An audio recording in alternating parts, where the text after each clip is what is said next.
speaker, Dr. Salman Kirmani. He is a medical genetist and pediatric endocrinologist and associate professor at Aga Khan University. He has authored over 65 peer-reviewed articles and is certified by the American Board of Medical Genetics and Pediatrics. He has developed the first of their kind clinics in Pakistan and is the interim director of the Human Development Program in AIOU. I would like to welcome you, Dr. Salman. Assalamu alaikum everyone, and thank you so much for inviting us. I'm representing my team, the Human Development Program at AIOU, and I'd like to thank the organizers and Madam Chairperson for this conference, for this session as well. We've learned a lot, and I'm certainly learning a lot, and we have a lot of collective learning to do together.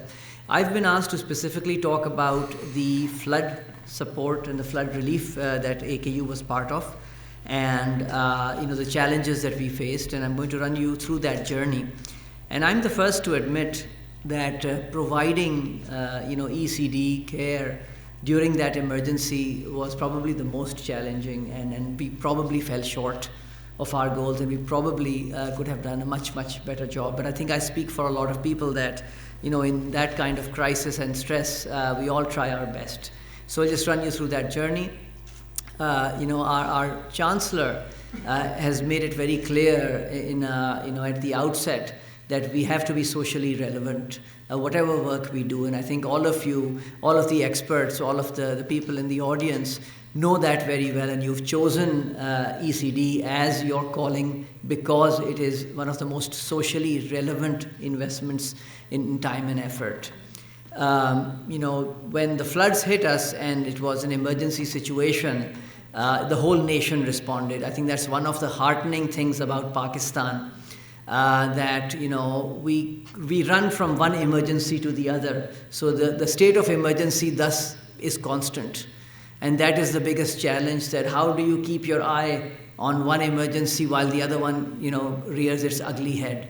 And I think I would say that a mother lives her entire life like that. She's running from one emergency to the other, one child's needs and then another child's needs and the family's needs and and society's needs and her own needs, which come last. So I think we have to say that Pakistanis, and especially Pakistani mothers, are very good at dealing with emergencies like that, and we must acknowledge their efforts, because it is through their efforts that our nation stands despite all the challenges we faced. So I'll talk a little bit about some statistics of the floods and run you through a pictorial of all that was done, and talk a little bit about what can be done in the future and what we all can do better. So this is a map of Pakistan that shows the areas that were affected, and all of you know this was a very heavily populated area in Pakistan, and across all the provinces the devastating effects were felt. We know, and these statistics probably are an underestimate, but at least 33 million people were directly involved, 16 million children, maybe 750,000 pregnant women, and potentially more. The lives lost for the adults and the children probably again are underestimated, because these were again in the immediate aftermath and don't account for all the disease and the deprivation that happened after, which was quite a long time and still plays out in front of us. Lots of schools and homes damaged, as you know. And if you look at the monetary cost of it, right? So $15 billion in damages and $15 billion in economic losses. It's just mind-boggling, and now we're facing the worst economic crisis of our history. So really, a very, very terrible situation for how to move forward. The worst hit, obviously, were the mothers and the children in the society. And we know that malnutrition, which was the immediate fallout from the floods, hits this sector of the most vulnerable population.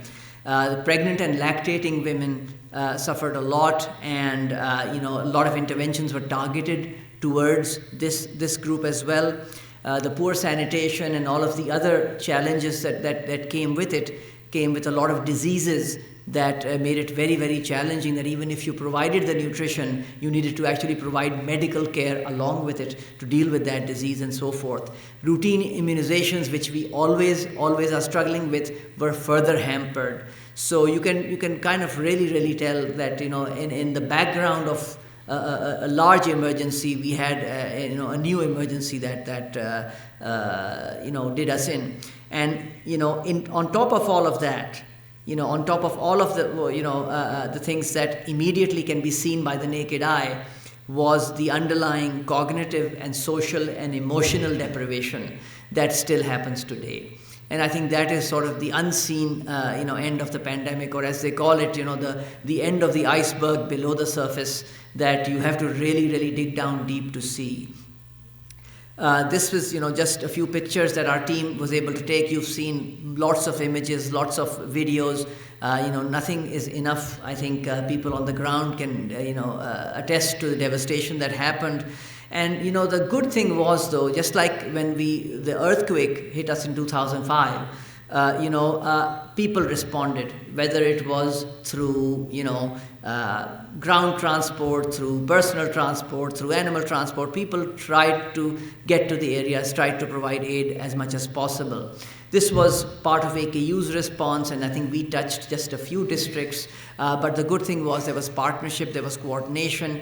A lot of NGOs, a lot of organizations were working together to make things happen.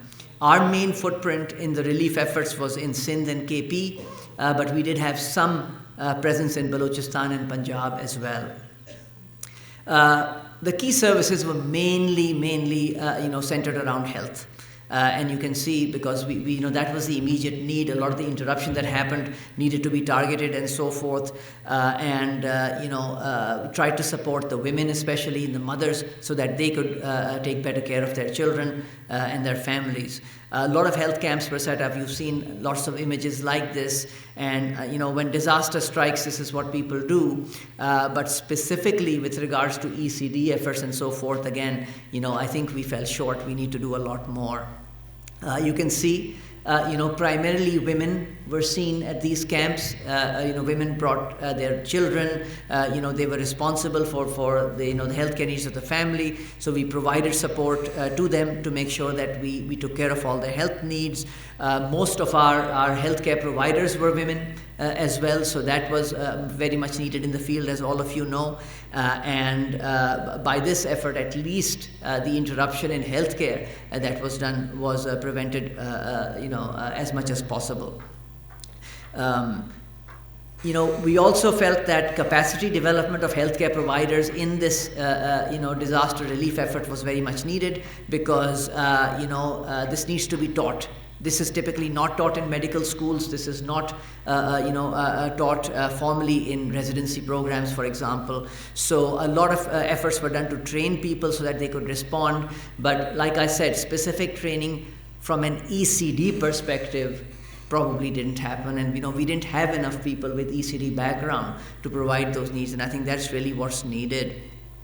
We had our nursing school colleagues help us because, they had some background in capacity building, etc., and so forth in the maternal and child health sphere, and we used their efforts, and we actually provided a nationwide online masterclass in disaster relief for people who needed it. The AKDN and the entire, Khan network was mobilized when this happened. A lot of fundraising happened abroad to help Pakistan, and we're proud to say that, a lot of donations were collected in that initial effort. The Khan Agency for Habitat provided the initial shelters in various areas of the country. And so, the whole team was brought together. But like I said, from an ECD perspective, we needed to rethink our efforts and rethink our strategy. So what needs to be done? So I think that nurturing care framework that UNICEF has developed and has been very clearly stated out needs to actually be implemented and played out. And for that, we need people in the field, people qualified to do this. I'm preaching to the choir when I say why is it important. So I think it's clearly there, and speakers before me have spoken about this. I think we've recognized this, But when it comes to implementation, I think we're still, stuck in the medical needs. And I think we provide a little bit of psychosocial support, but specific ECD targeted interventions are not happening. And I think that's what really, really needs to happen. So I think this forum together can actually lay out how it can be done. I think the why doesn't even need to be discussed anymore. It's really now the how, and how do you sustain it. That's really the most important thing. We've learned a lot, and I think we can actually tell other parts of the world how to do the medical part of the relief. But I think we need to, put our heads together on how to really focus our efforts on ECD and really make those interventions available to our people in disaster areas. So I think if ECD can be sort of integrated into disaster relief, so whether it's an earthquake, whether it's a flood, whether it's any a form of natural, or as Dr. Shazia said, man-made disaster that befalls us, I think we must not forget ECD. I think that's really where we need to go with this, that, the immediate, mobilization of house officers, medical students, junior staff is all there, and they're all there. But what have we taught them about ECD? What do they know? What do our lady health workers know about ECD? What do our immunization workers know about ECD? I think that's what we can do. If ECD becomes just as important as the polio drops, I think that's where we'll start making a dent. So I think that's the language that we need to really, really get out to people, that, all of these nationwide campaigns for whatever issue people comes up, ECD is front and center. It is the best investment that one can make. And I think the health sector, the education sector needs to work together. It's not only a health issue, it's not only an education issue. Our children deserve, the all-round care, and that's what we need to give them.